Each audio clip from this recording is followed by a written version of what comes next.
Do you know that intriguing story of Moses and the burning bush? The one where God drafts Moses in to free his people, the children of Israel as they're called, because they're all descendants of Jacob, whose nickname was Israel, from the oppression and the slavery of Egypt, the superpower of the day.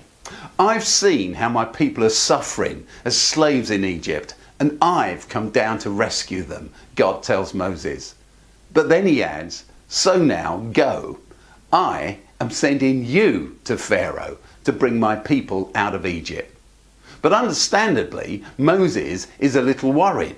Suppose I go to them and say, the God of your fathers has sent me to you.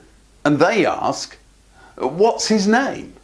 Well then, what shall I tell them?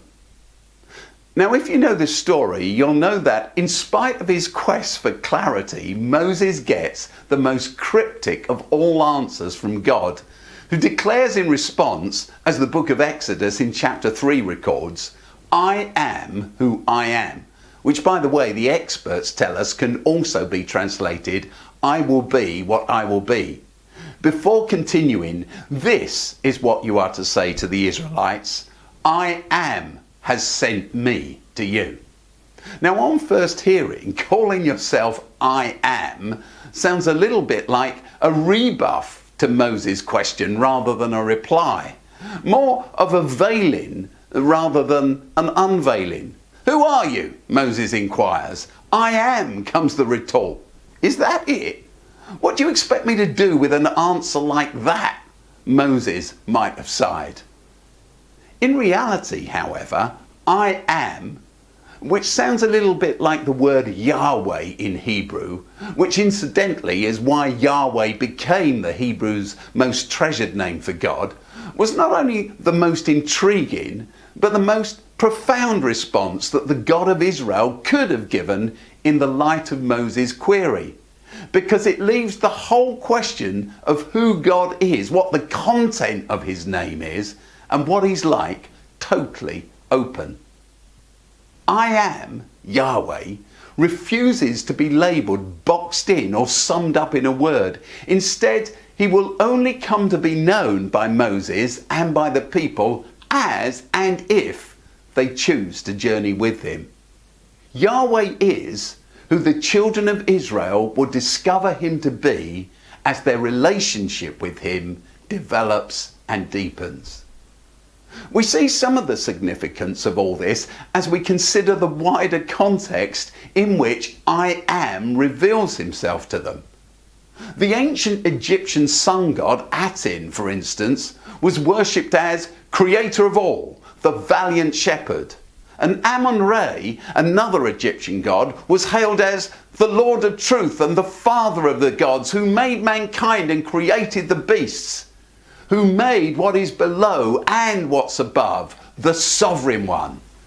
So, if the God of the burning bush had said to Moses, tell the people who've been in slavery in Egypt for the last 400 years, I am the creator of all, the great shepherd, the father, the judge of all, the Lord of truth, the sovereign one, then none of this would have distinguished him from Aten or Amun-Re or from any other of the array of gods that there were across the ancient Near East.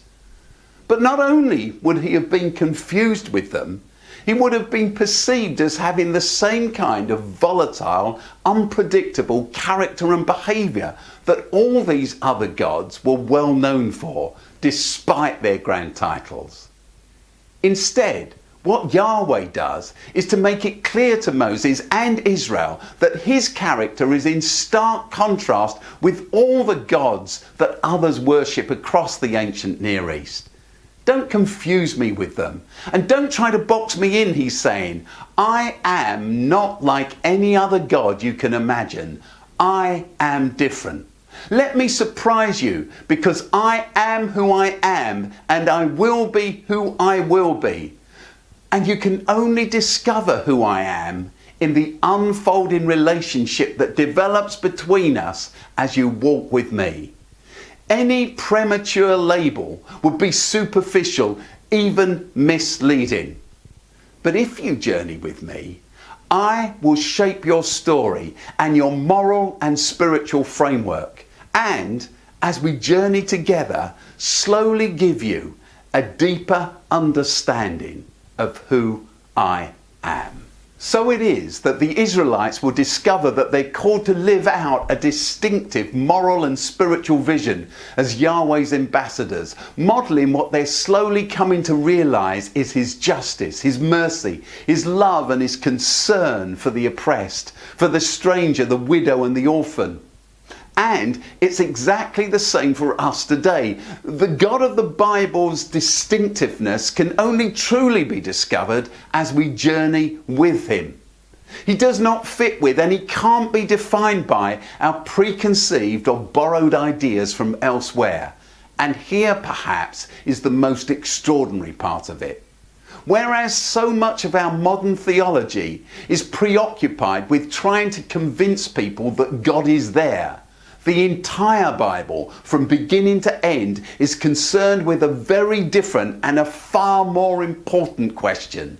What kind of God exists? So this week, just one single question.